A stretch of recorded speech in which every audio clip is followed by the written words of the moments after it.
Teología del cuerpo. Catequesis número 43. Recibida el 8 de octubre de 1980 por San Juan Pablo II. Interpretación psicológica y teológica del concepto de concupiscencia. Esta es una interpretación de las palabras del Sermón de la Montaña sobre el adulterio y la concupiscencia de la mirada. Concluyamos el análisis de las palabras pronunciadas por Cristo en el Sermón de la Montaña sobre el adulterio y sobre la concupiscencia, y en particular el análisis del último componente del enunciado, en el que se define específicamente la concupiscencia de la mirada, como adulterio cometido en el corazón. Ya anteriormente hemos constatado que las palabras antes dichas son casi siempre entendidas como deseo de la mujer de otro, es decir, según el espíritu del 9º mandamiento del Decálogo. Pero parece que esta interpretación, más restrictiva, puede y debe ser ampliada a la luz del contexto global. Parece que la valoración moral de la concupiscencia, del mirar para desear, que Cristo llama adulterio cometido en el corazón, depende sobre todo de la misma dignidad personal del hombre y de la mujer.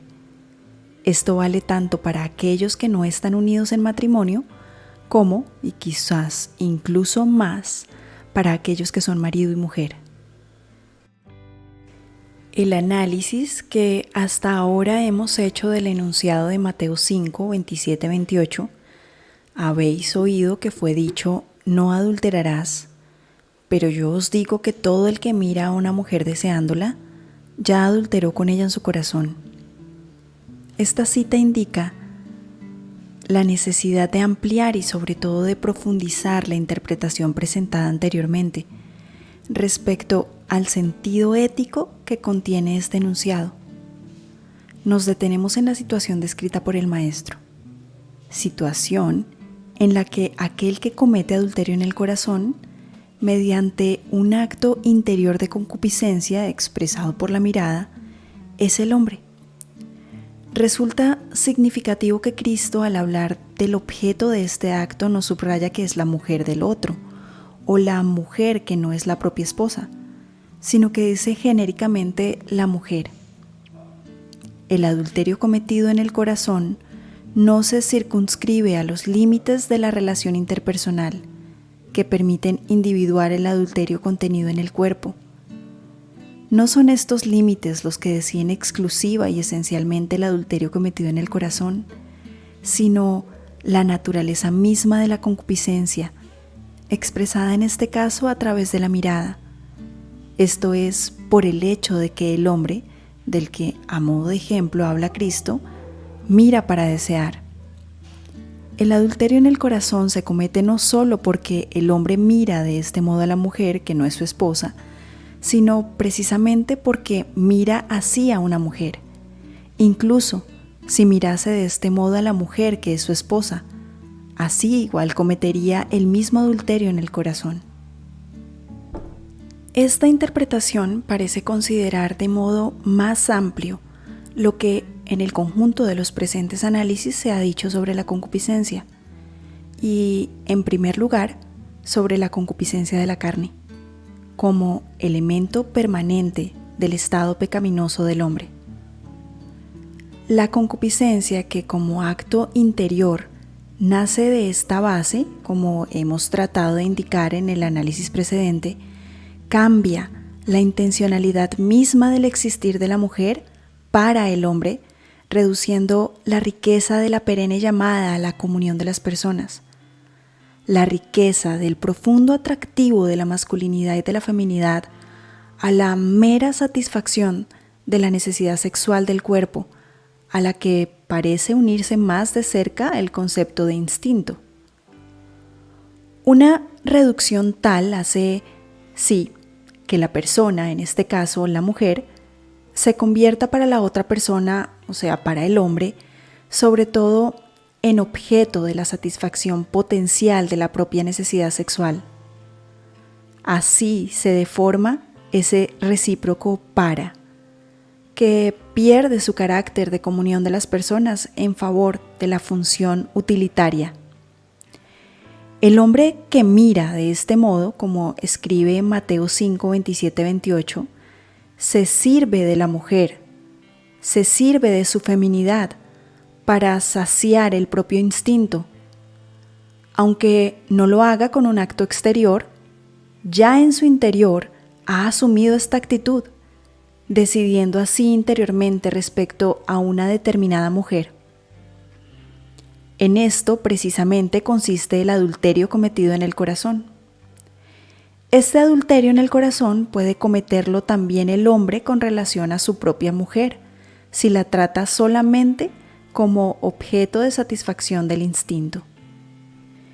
No es posible llegar a la segunda interpretación de las palabras de Mateo 5, 27, 28 si nos limitamos a la interpretación puramente psicológica de la concupiscencia, sin tener en cuenta lo que constituye su específico carácter teológico, es decir, la relación orgánica entre la concupiscencia como acto y la concupiscencia de la carne como, por decirlo así, disposición permanente que deriva del estado pecaminoso del hombre.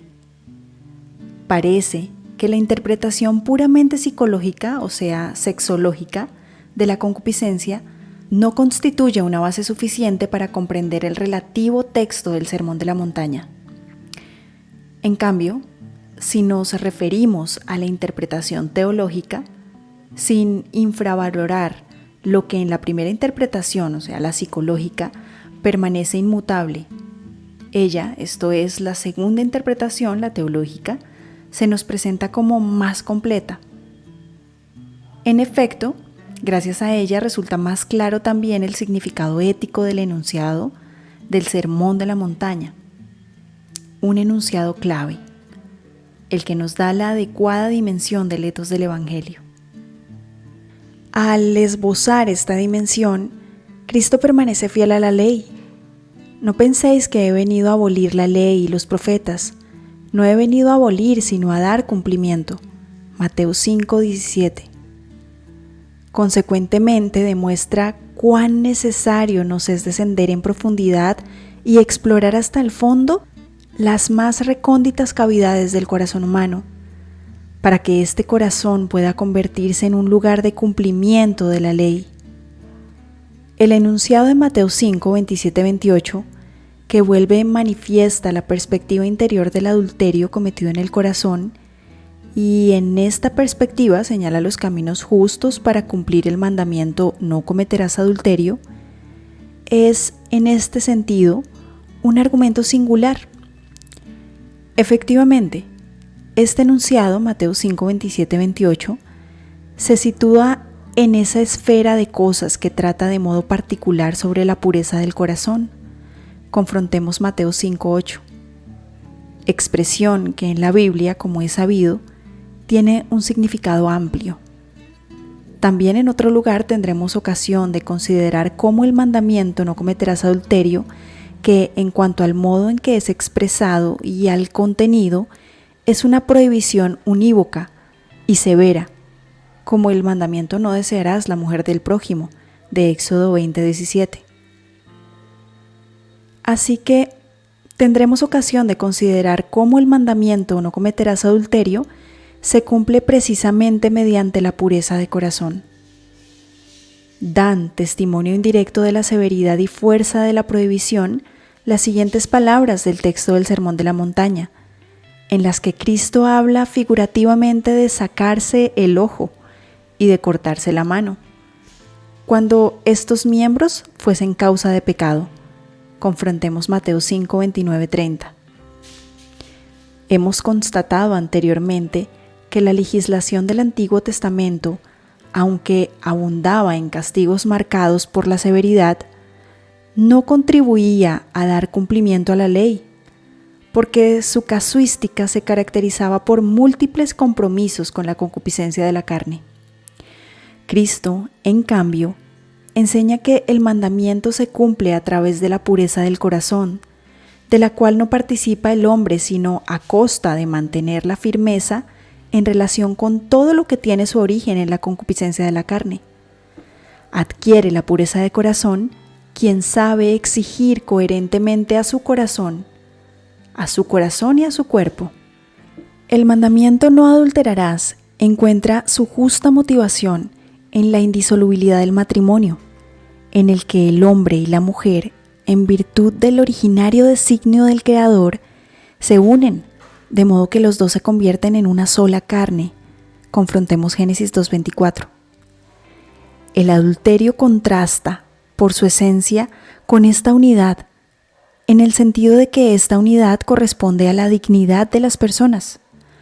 Cristo no solo confirma este significado esencial ético del mandamiento, sino que tiende a consolidarlo en la misma profundidad de la persona humana.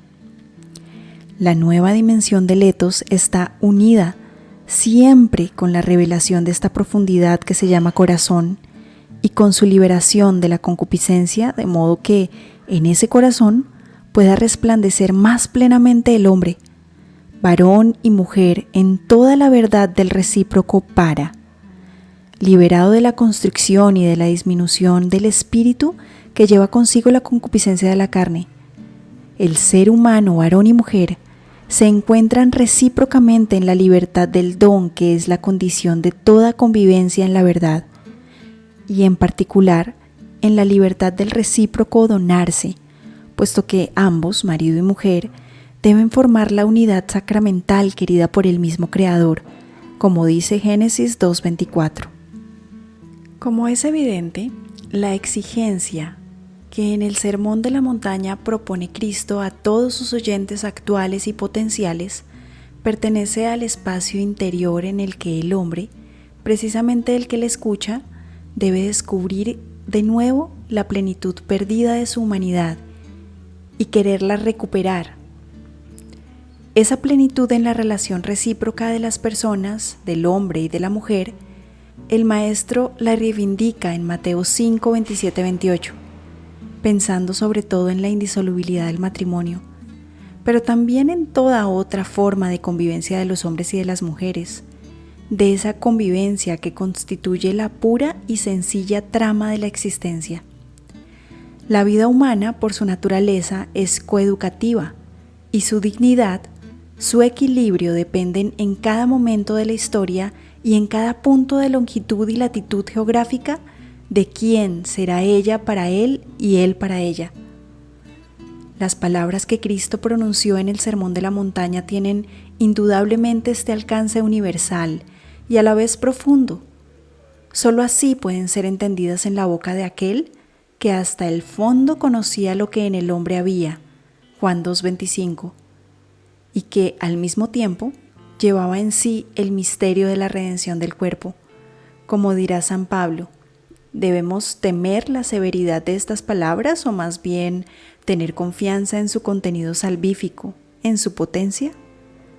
En todo caso, el análisis realizado de las palabras pronunciadas por Cristo en el Sermón de la Montaña abre el camino a ulteriores reflexiones indispensables para tener plena conciencia del hombre histórico y sobre todo del hombre contemporáneo, de su conciencia y de su corazón.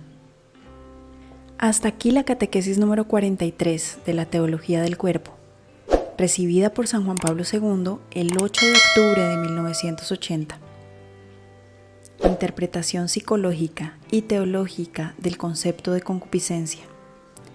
Esta es una interpretación de las palabras del Sermón de la Montaña sobre el adulterio y la concupiscencia de la mirada.